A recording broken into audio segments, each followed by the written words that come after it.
1:30 a.m. Craving tayo mga ka-berks. Mga ka-berks. Ito ang isasawsaw natin. Capsicum, tomato, at saka yan. At dapat, basta nag-craving talaga ako. Hindi ko alam kung bakit. Gusto ko ulit ng hipon. Iwala na, sarado na. So bukas tayo ng umaga kakain ulit nun. Dahil talagang nangangasim ako, hindi ko maintindihan. So, bumili ako ng, natikman ko na to kahapon. Ang sarap niya. This is Egyptian cheese. Ano siya, Istanbul cheese from Egypt. Ang sarap niya. Natikman ko kasi yan sa aking flatmate na Egyptian. At nagustuhan ko. Mimix natin mamaya yung tomato dito. And basta ang sarap talaga ng mga cheese sa Egypt. Sarap siya.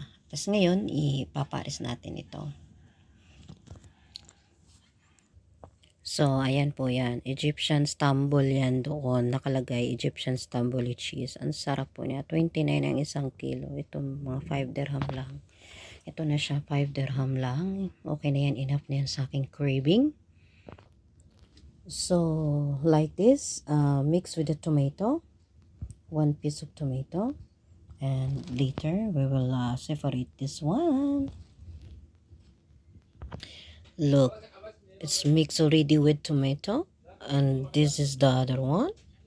So, craving ko po talaga to this time. Like 1:45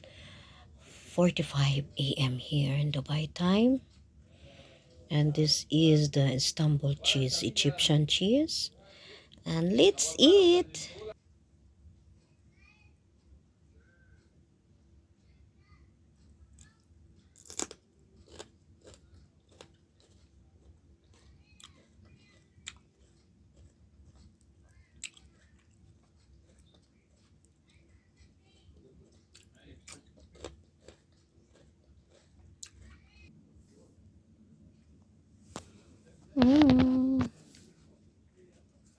See?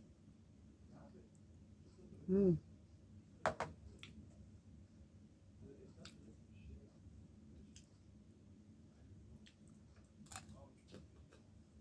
Mm.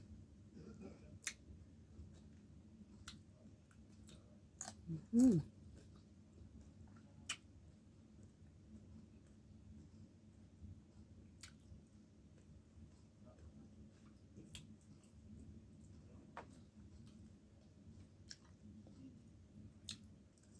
Mm-hmm.